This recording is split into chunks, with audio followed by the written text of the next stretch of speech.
स्वागत है आपका एक बार फिर। हम सब जानते हैं कि शादी दुनिया की सबसे बड़ी परंपरा है और हर देश में इसकी मान्यता है। इस परंपरा के अनुसार शादी के बाद लड़की अपना घर छोड़कर लड़के के साथ रहने चली जाती है। दुनिया चाहे कितनी भी आगे निकल जाए, इस परंपरा को अब तक नहीं बदला गया है। आज भी शादी के बाद लड़की को विदा होकर ससुराल भेजने की रवायत है, लेकिन आज हम आपको एक ऐसा गांव दिखाएंगे जहां लड़की नहीं विदा होती, बल्कि लड़का पत्नी के साथ रहने के लिए उसके घर में रह जाता है। जो गांव आप देख रहे हैं, वहीं ये परंपरा है। मध्य प्रदेश के ग्वालियर में एक ऐसा इलाका है जिसने बरसों पुरानी इस परंपरा को एक नया अमली जामा पहनाया है। यहां शादी के बाद लड़का घर जमाई बनकर रहता है और इसलिए इस गांव का नाम भी जमाईपुरा गांव पड़ गया है। ग्वालियर के जमाईपुरा गांव में ये सिलसिला 3 दशकों से चल रहा है। इस गांव में शादियां तो हुई, लेकिन शादी के बाद लड़की विदा नहीं हुई, बल्कि लड़का वहीं रह गया। इस गांव के हर घर में आपको दामाद मिलेंगे जो शादी के बाद से ही अपनी पत्नी के घर में रह रहे हैं। इतना ही नहीं, कुछ जमाइयों के तो परिवार भी वहां आकर बस गए।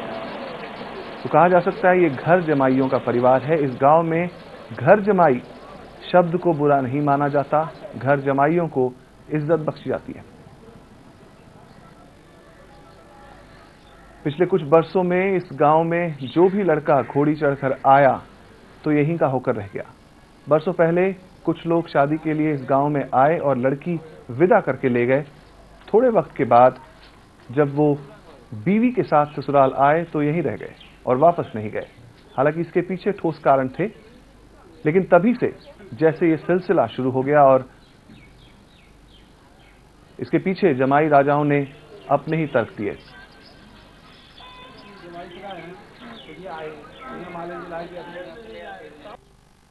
यहाँ से बाहर हमारी बहनें या बुआ वगैरह रहती हैं, तो क्या है वो गांव में परिवार बसते हैं और वहाँ से शहर बहुत दूर पड़ता है, तो उससे आने जाने में बहुत सारी समस्या आती है। और ये भी नहीं कि हर तीज त्योहार पर अपन आके उनसे मिल भी सकें।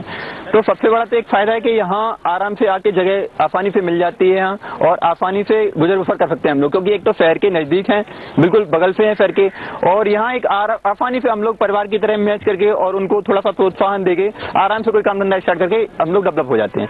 इसलिए आराम से यहाँ परिवार की तरह रह लेते हैं। ये है सर कि हम लोगों का एक माहौल जो रहता है सामाजिक, वो एक हमारा वेश रहता है कि हम लोग एक परिवार की तरह रहते हैं। लेकिन यहाँ जब हम बाहर से हम लोग भी आए तो हमारा कोई एक मेन परिवार नहीं है कि हमारे पिताजी, बाबा जी या दादाजी यहाँ रहते थे।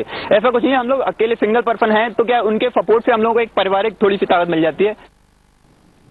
1984 में अपनी शादी हुई थी और बच्चों सिटी के नजदीक होते हुए बच्चों की शादी पढ़ने लिखने की वजह से, इसलिए सिटी पास में बच्चों की पढ़ाई लिखाई की वजह से हम यहाँ मकान बनाया। बहुत साल हो गए था, जी से लगता ही नहीं होता, बढ़िया लग रहा है जैसे अपने घर परिवार यहाँ रहता है। दामादों के गांव में आकर रहने से लड़कियों को भी अपने माता पिता के साथ रहने का मौका मिल जाता है, लेकिन इस गांव की लड़कियों का कहना है कि धंधा पानी चौपट होने के बाद से वो यहाँ आकर रहने लगे। 2 साल हो गई।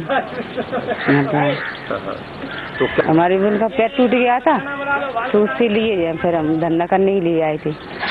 क्या करें, परेशानी में आए हम।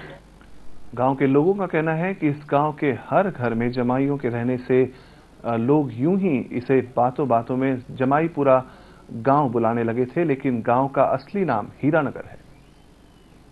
यहाँ मेरी सर्विस लग गई थी मोदी झील पे। सर्विस लगने के चक्कर में फिर इधर एक दफा बाढ़ आई।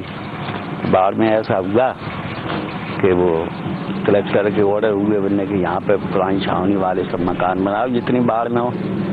तो उस टाइम पे फिर हम इधर आ गए, फिर रहने लगे, तो सारी सुविधाएं भी मिलने लगी।